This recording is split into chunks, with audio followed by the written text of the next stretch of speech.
जी नमस्कार, मेरा नाम अश्विनी अग्रवाल और एक बार फिर मैं हाजिर हूं आपके साथ डायरेक्ट टू पब्लिक पर। बहुत ही प्यारी सी छोटी सी बिटिया हमारी राधिका मेरे साथ है। राधिका आज मुझसे मिली क्योंकि रसिक जी महाराज आए थे और रसिक जी महाराज का इंटरव्यू जब मैंने किया तो उसके बाद मुझे लगा मुझे राधिका से बात करनी चाहिए। यंग जनरेशन को रिप्रेजेंट करती है, बिल्कुल मेरी बेटी की उम्र के बराबर की है, उससे शायद छोटी ही है। तो आइए राधिका से पूछते हैं कि राधिका भक्ति साधना में कैसे आई। बहुत प्यारा गाती है, बहुत प्यारी भक्त है, बहुत प्यारी बिटिया है, जैसा नाम है वैसी ही सूरत है। तो आइए राधिका से कुछ प्रश्न पूछते हैं आज भक्ति के बारे में। माइट भी आपके यहाँ छोटे बच्चे हों, कॉलेज गोइंग बच्चे हों, यूनिवर्सिटी गोइंग बच्चे हों, क्या पता उनको देख के कुछ अच्छा लगे या हो सकता है कहीं ना कहीं किसी को फायदा हो जाए राधिका की बातों से आज। तो राधिका आपका बहुत बहुत स्वागत है आज हमारे डायरेक्ट टू पब्लिक में। और बेटा डायरेक्ट टू पब्लिक के माध्यम से मैं आपको यही पूछना चाहता हूँ कि आप पहले तो मुझे बताएं कि आपका बर्थ प्लेस कहाँ का है। ये इधर ऑरेंजविल में मेरा बर्थ प्लेस है। कनाडा का, ऑरेंजविल का। और आप किन की शिष्या हैं? जी मेरे गुरुदेव गौड़ीय संप्रदाय के हैं, श्रील भक्तिवेदांत नारायण गोसाई महाराज जी। जो गौड़ीय मठ है वो स्टार्ट किया था प्रभुपाद भक्ति सिद्धांत सरस्वती ठाकुर जी। तो उनके एक शिष्य के शिष्य हैं, बहुत विद्वान हैं और पूरे ब्रज में सभी लोग उनको जानते हैं, चाहे कोई भी संप्रदाय से हो। अब तो वो नहीं रहे, 2010 में वो चले गए थे, पर हाँ उनसे मैंने दीक्षा ली, हरि नाम लिया है। तो आप जैसे यहाँ बॉर्न हुई, यहाँ पर पढ़ी लिखी, उनके संपर्क में कैसे आई? जी मेरा बर्थ इधर का है, पर मेरी परवरिश दिल्ली में हुई है, गुड़गांव में हुई है, इंडिया में ही हुई है।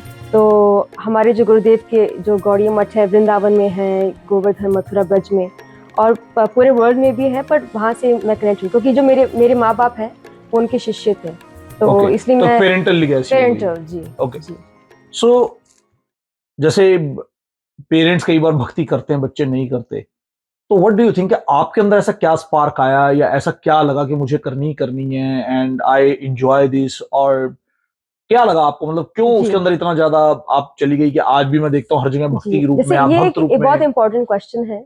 सबसे पहले बात तो ये इम्पोर्टेंट है कि फर्स्ट ऑफ ऑल कि जो भी होता है भगवान की कृपा से होता है। जैसे बहुत सारे पेरेंट्स है, ये कंप्लेंट आती है कि हम तो भक्ति कर रहे हैं, हमारे बच्चे नहीं कर रहे।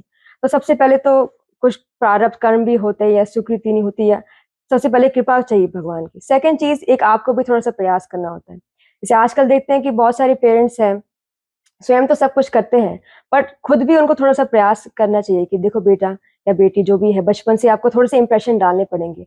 आप टीवी देख सकते हो, मॉल जा सकते हो, घूमने जा सकते हो, पर थोड़ा सा माला भी किया करो, थोड़ा सा पूजा भी किया करो। तो थोड़ा सा बैलेंस करना चाहिए। ऐसे नहीं कि सब बंद कर दो, तुम एकदम एकदम ग्रंथ पढ़ना शुरू कर दो, ब्रह्मचारिणी कुछ भी।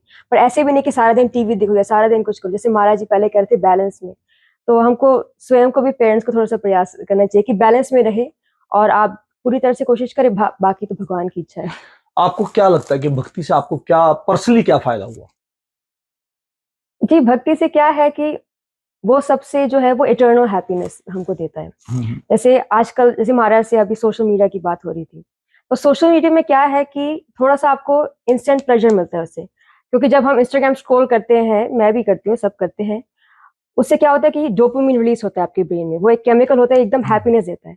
तो वो तो जल्दी जल्दी से हो जाएगा, बट जब फोन बंद करोगे again you start thinking about all your problems. ओ मेरा लोन है, मेरे पास डेट ड्यू है, या मेरे कॉलेज में एग्जाम है, या फलाना ठिकाना, राइट।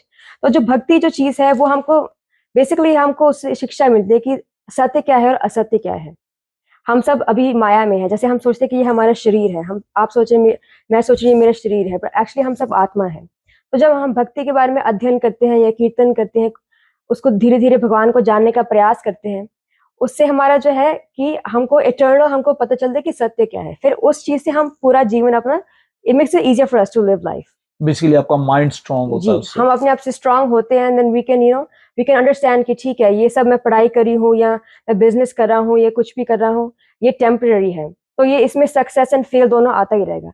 पर जो परमानेंट चीज है, जो भगवान का जो हमारा प्रेम है, वो परमानेंट रहेगा। चाहे कुछ भी हो जाए, दुनिया अस्त टस हो जाए, वो नहीं हिलेगा। भगवान हमेशा मेरे साथ रहेगा। तो ये ब्यूटीफुल। जी इस छोटी सी आयु में इतना समझ जाना बहुत बड़ी बात है कि जब हम ये जान जाएं कि जो भी हो रहा है अच्छा बुरा वो तो होना ही होना है, लेकिन अपना माइंड स्टेबल करना कि ये होने दो, बट उसका प्रेशर अपने पे नहीं लेना।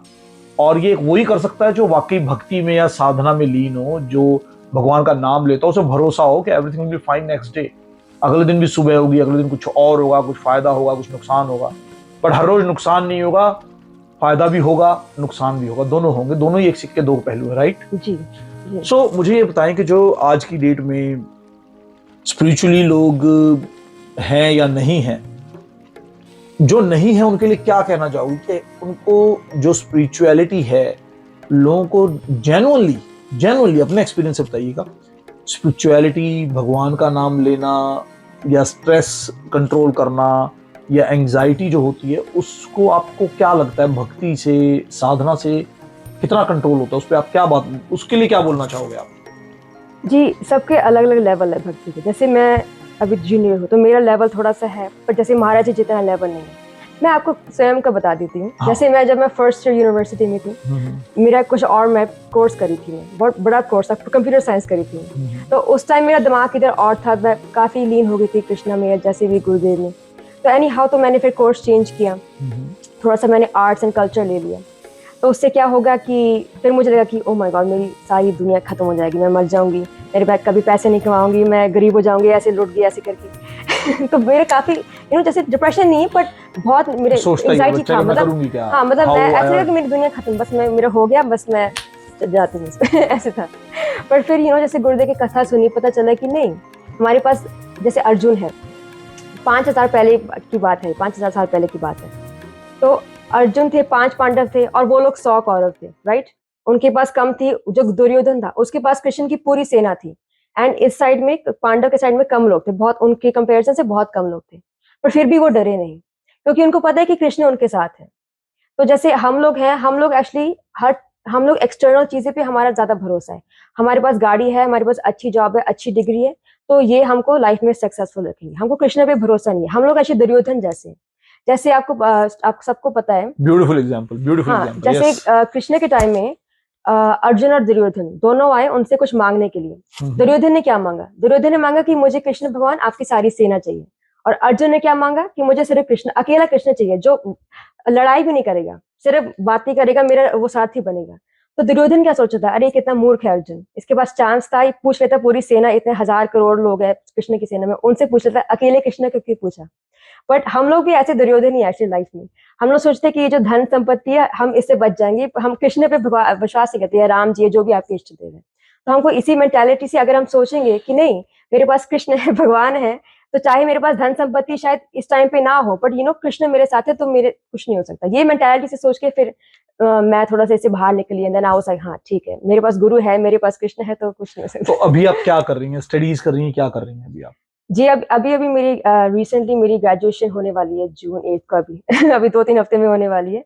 तो मैंने अभी अंडरग्रेड फिनिश किया है, तो उसके बाद देखते हैं क्या होता है। अभी थोड़ा सा मैं बस ब्रेक ले रही हूँ। जो आपका सर्कल है, जो आपके साथ और बच्चे हैं, क्या वो भी आप जैसे हैं या वो आप जैसे नहीं हैं? लाइक जैसे यूनिवर्सिटी में या मेरे फ्रेंड्स या या कैसे? यूनिवर्सिटी में जहाँ आप पढ़ते हो, उस सर्कल में क्या बच्चे आपको फॉलो करते हैं? आपको देख के वो भी कुछ थोड़ा सा रंग बदलते हैं? भक्ति भावना, मंदिर जाना, सत्संग में जाना, कीर्तन में जाना कुछ शुरू किया उन्होंने कि नहीं किया? जैसे मैं सच बोलूंगी, ऐसे थोड़ा ना कि मैं सच ही बोलना, यूनिवर्सिटी यहाँ में पे मैं सच ही साड़ी तो बोलना। नहीं पहन के जाऊंगी, राइट? उधर That's भी you. मैं नॉर्मल जीन्स पहन के जाऊंगी, जो भी पहन के जाऊंगी। पर हाँ, जैसे कुछ लोग होते हैं कि ओ तुम्हारे इंस्टाग्राम पे तुम्हारे गुरुदेव का फोटो या कृष्ण का फोटो, जैसे मेरी फ्रेंड है इंडिया में, तो वो ऐसे पूछते हैं कि अरे तुम इतना भक्ति क्यों करती हो, तुम क्यों करती हो, मुझे बताओ, नहीं तो फिर मैं भी करूँ अगर इतनी अच्छी चीज है। तो कुछ लोग प्रभावित होते हैं, कुछ लोग नहीं होते, सब अपना अपना इम्प्रेशंस लेके आते हैं।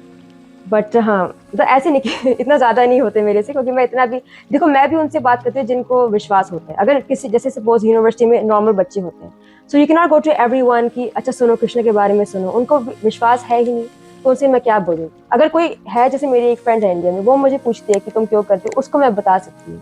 तो depends on the person also, but या। सो ये थी राधिका हमारे साथ, बहुत अच्छा लगा, बहुत प्यारी बातें की हैं।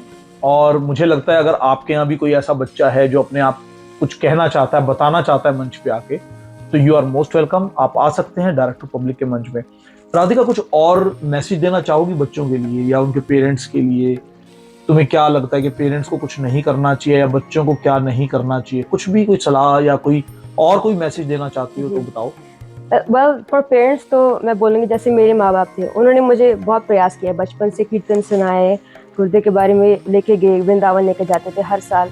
इवन मैं बचपन में मुझे मन नहीं था वृंदावन जाने का, क्योंकि हमारा अच्छा भला घर था गुड़गाँव में। वृंदावन में इतनी धूप, इतनी मिट्टी, परिक्रमा लेके जा रहे हैं, पर फिर भी ज़बरदस्ती लेके जाते थे।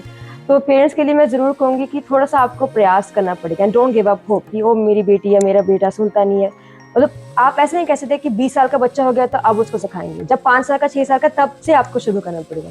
ये एक बहुत बड़ी प्रॉब्लम है पेरेंट्स का। वो सोचते हैं कि बचपन में अभी तो इसकी खेलने-कूदने की उम्र है। नहीं, उस उम्र में जब डालोगे फिर ही ठीक होगा। अगर 22 साल का बच्चा, 30 साल का बच्चे को आप नहीं सिखा सकते, राइट? जब 5-6 साल का होगा तब भी आपको शुरू करना पड़ेगा। और कई बार जी। पेरेंट्स खुद भी नहीं जाते फिर ऐसे मैंने काफ़ी केसेस देखे हैं, जैसे पेरेंट्स को खुद लाइक एथियस्ट होते हैं, कुछ होते हैं, बट भगवान की कृपा से जो बच्चा होता है कभी-कभी वो भक्ति या में हो मैंने जाता भी देखा है कि जरूरी नहीं कि पेरेंट्स है। जी, ना जाते हो, कई बार बच्चे खुद भी जाना शुरू करते जी, हैं, सोसाइटी की वजह से शुरू कर देते हैं, या उनको घर में पास में मंदिर होता है, या जो दूसरे रिलीजन में उनके गुरुद्वारे होते हैं, जो भी होते हैं, लोग ऐसे ही धीरे धीरे जाना शुरू करते हैं। जी। सो हमारे साथ थी राधिका, और बहुत प्यारी बातें की राधिका के साथ। तो अगर आपके भी कोई ऐसे और जानकार हैं जो कुछ अच्छी बातें करना चाहते हैं, समाज के लिए कोई मैसेज देना चाहते हैं, तो आप सबका बहुत बहुत स्वागत है डायरेक्ट टू पब्लिक के मंच पर। और Radhika, thank you so much for joining धन्यवाद। अस, एंड थैंक्स अ लॉट। और एंड आई होप कि जल्दी मिलेंगे दोबारा आपके साथ। जी, जी, जी। चलिए, जय श्री धन्यवाद, Radhe. Radhe, Radhe. Thanks for your time.